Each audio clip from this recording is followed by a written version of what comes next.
Hi friends, आप सभी लोगों का हमारे एक यूट्यूब चैनल एग्रीकल्चर ट्रिक्स के अंदर आपका सब लोगों का हार्दिक स्वागत है।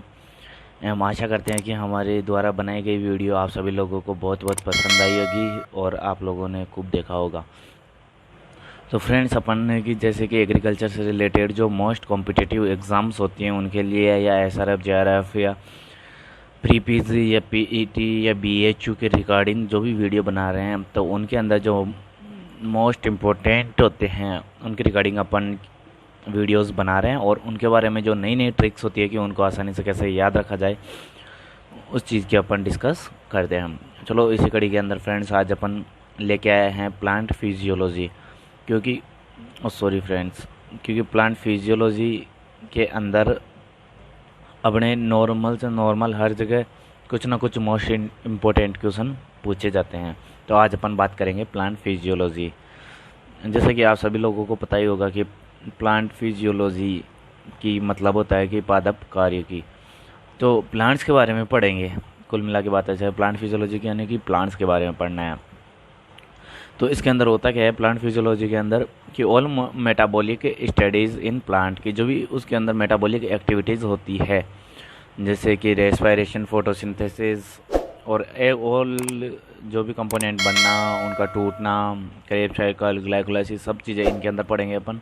और उसके अंदर जो भी जितनी मेटाबॉलिक एक्टिविटी होती है उनका स्टडी करेंगे, वो होता है प्लांट फिजियोलॉजी के अंदर।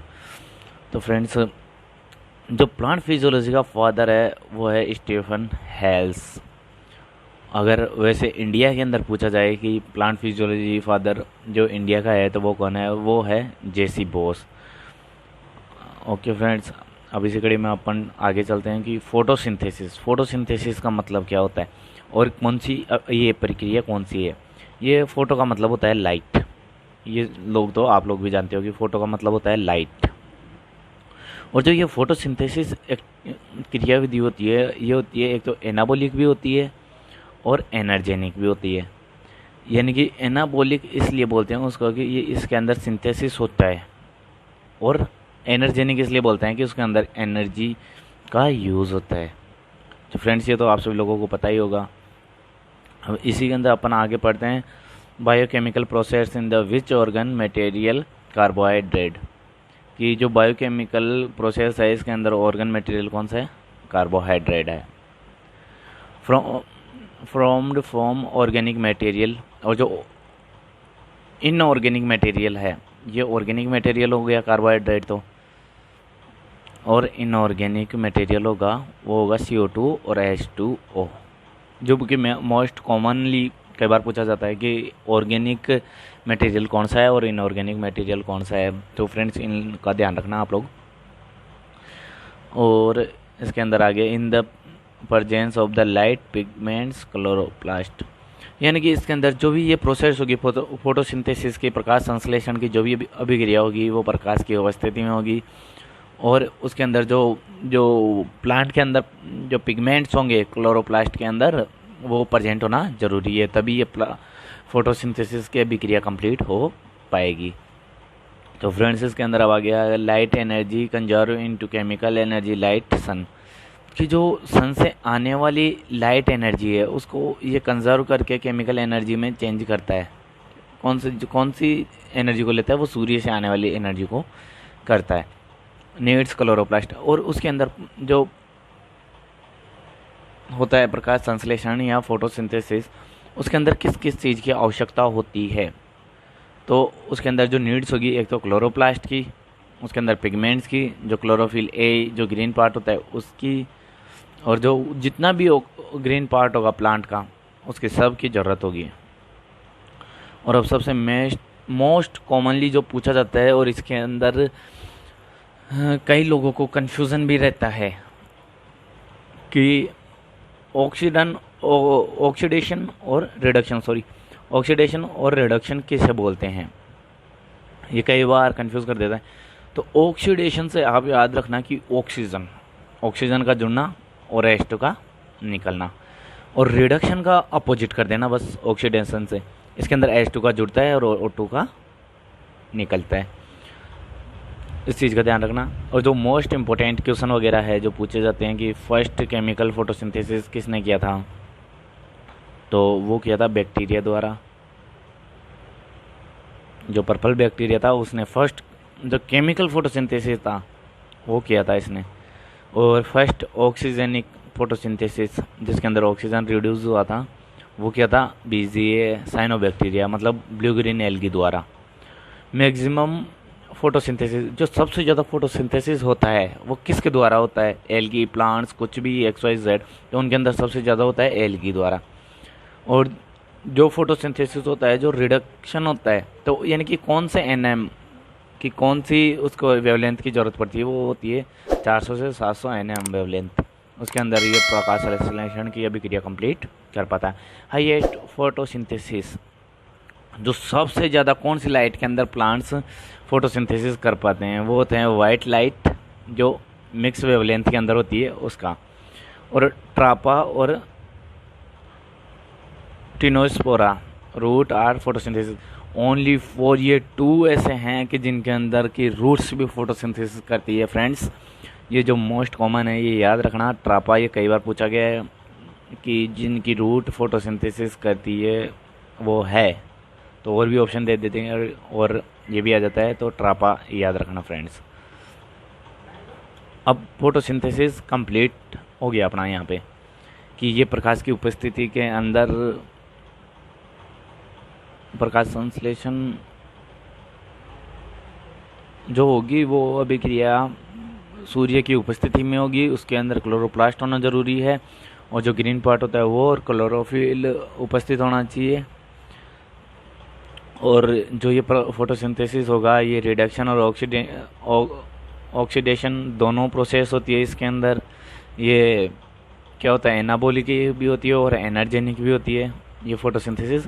और बाकी डीपली आगे भी देख लेंगे अपन।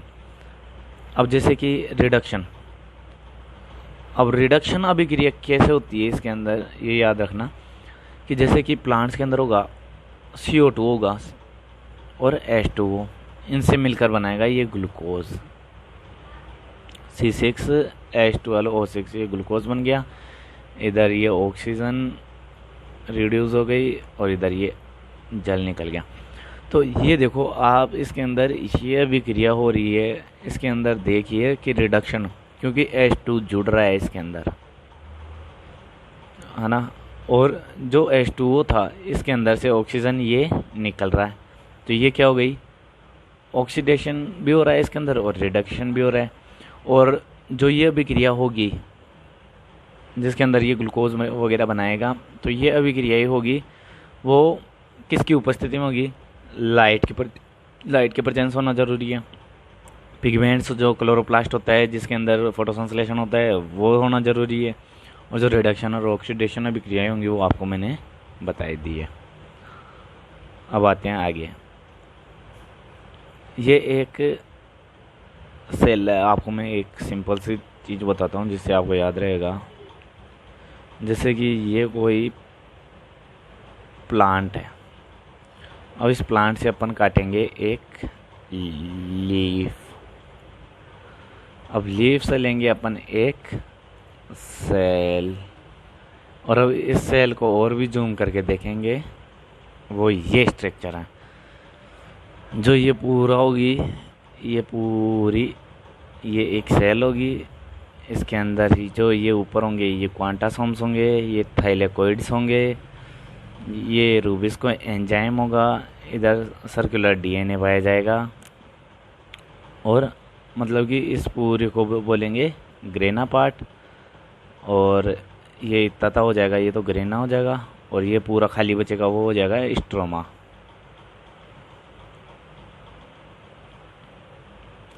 तो फ्रेंड्स होता क्या है कि सबसे पहले जैसे कि अभी मैंने आपको बना के दिखाया कि एक प्लांट होगा, प्लांट के ऊपर लीफ होगी, लीफ के अंदर अपन और ज़्यादा उसको क्रॉप करके देखेंगे, उसकी सेल की स्ट्रक्चर देखेंगे और सेल के अंदर क्या क्या ऑर्गन्स वगैरह होते हैं जो अपन ने इसके अंदर देख लिया है जो आपके सामने। तो इसके अंदर होता क्या है कि जैसे कि सनलाइट आएगी तो सनलाइट वो पहली जो जैसे ये सन हो गया, सन से लाइट आएगी, ये पौधे पे जाएगी, पौधे से लीफ के ऊपर जाएगी और लीफ से सेल के ऊपर आएगी और सेल के ऊपर से मतलब कि इनके ऊपर आएगी जो कोशिका के अंदर होता है। तो फ्रेंड्स अपने को याद रखना है कि जैसे कि सपोज करो कि आपके पास में पैसा नहीं है और अचानक से आपको बहुत सारे पैसे मिल जाए जिनकी कि आपको जितनी ज़रूरत है उनसे भी बहुत ज़्यादा, जैसे लाख की ज़रूरत हो तो 10 लाख मिल जाए, 10 लाख की ज़रूरत है 100 लाख मिल जाए, तो ऐसे बहुत सारे पैसे मिल जाए तो आप क्या करोगे? आप क्या हो जाओगे कि वहाँ से एकदम एक्टिव हो जाओगे और उन पैसों को खर्च करने की सोचोगे कि अगर आपको इस चीज़ की ज़रूरत है तो वो चीज़ लाने की सोचोगे, आपको कोई परचेज़ करना है तो परचेज़ करोगे, आपको कुछ खरीदना है या फिर आपको XYZ जो भी एक्टिविटी करनी है वो करोगे। आप मतलब कि एकदम शांत नहीं रहोगे, फिर एकदम एक्टिव हो जाओगे। तो जैसे क्या होता है कि इसको एनर्जी मिलती है क्योंकि जो ये ग्रेनम पार्ट होता है ना, इसके अंदर जो थाइलेकोइड होता है, इनके ऊपर पिगमेंट्स होते हैं क्वांटासोम्स, तो उन क्वांटासोम्स पे जैसे लाइट आती है तो ये एनर्जेनिक हो जाते हैं, इसके अंदर एनर्जी आ जाती है और वो अपनी जगह से हलचल करने लग जाते हैं। तो ये अपनी जगह से दूसरी जगह हिल के चले जाएंगे। यहाँ से जो इलेक्ट्रॉन होगा वो निकलेगा और जो यहाँ से इलेक्ट्रॉन निकलेगा वही आगे जाकर वो करेगा जो आपके होते हैं साइक्लिक और नॉन साइक्लिक चक्र, वो इसी के अंदर आएंगे। फिर साइक्लिक नॉन साइक्लिक से जाएंगे, फिर उसके अंदर NADPH2 और ATP वगैरह बनाएंगे, फिर ATP मिलके वो ग्लूकोज के अंदर स्टोर होंगे, कोई किसी शर्करा के अंदर होगा, कोई किसके अंदर। फिर उनसे जो प्लांट्स होगा जैसे जैसे ज़रूरत पड़ती है तो वो उनको तोड़ तोड़ के यूज़ मिलेगा, जैसे कि क्रेब साइकिल, ग्लाइकोलाइसिस, सर ये चक्कर आ जाएंगे। फिर मतलब कि ये पूरा प्रोसेस होता है कि अपन पूरा फिजियोलॉजी के अंदर पढ़ेंगे। तो आपको जैसे कि फोटोसिंथेसिस का बता ही दिया मैंने कि सूर्य का प्रकाश आता है, ये एक्टिव हो जाते हैं। फिर यहाँ से जो ATS होगा वहाँ से ATP और NADPH2 वगैरह बनाते हैं। चलो फ्रेंड्स अब आगे चलते हैं। अब इसके अंदर आगे क्या, क्लोरोप्लास्ट। अब इसके अंदर दिया हुआ है क्लोरोप्लास्ट। तो क्लोरोप्लास्ट बता दिया मैंने कि जो ग्रीन पार्ट होगा, जो ग्रीन कलर वाला होगा वो क्लोरोप्लास्ट होगा और ये डबल मेम्ब्रेन होता है। इसके सॉइल वॉल वगैरह ये पाई जाती है। इसके अंदर सर्कुलर DNA पाया जाता है और रूबिस्को एंजाइम पाया जाता है, क्योंकि रूबिस्को की फुल फॉर्म है राइबुलोज बिस फॉस्फेट कार्बोक्सिलेज ऑक्सीडिनेज। तो ये याद रखना फ्रेंड्स, इसकी कई बार फुल फॉर्म भी पूछ ली जाती है और ये एंजाइम का होना ज़रूरी है। इसके विदाउट प्रेजेंस अपन ये अभिक्रिया कंप्लीट नहीं हो पाती है। अब फोटोसिंथेसिस के अंदर अभी मैंने आपको बता ही दिया कि CO2 और H2O मिलकर जो लाइट वगैरह और ऑक्सीडेशन रिडक्शन अभिक्रियाएं होके जो बनाएगी वो ग्लूकोज बनाएगी और ऑक्सीजन निकाल देगी और जैसे कि H2O निकाल देगी। अब जो होगा तो होगा क्या कि जो लाइट रिएक्शन होगी, जैसे कि इसने ये बना रहे हैं, तो ये पूरी प्रोसेस कैसे होगी? तो ये पूरी प्रोसेस पढ़ने के लिए अपने को पढ़ना पड़ेगा लाइट रिएक्शन।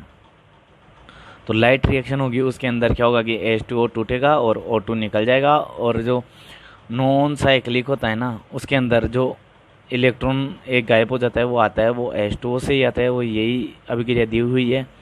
तो पहले लाइट रिएक्शन होगी, तो लाइट रिएक्शन के अंदर भी दो हो जाएगी, एक तो साइक्लिक होगी और एक नॉन साइक्लिक। तो इसके अंदर होगा क्या कि पहले लाइट रिएक्शन होगी, फिर जो साइक्लिक और नॉन साइक्लिक अभिक्रिया होगी तो उसमें एक में ATP बनेगा और एक में NADPH2 ATP दोनों बनेंगे।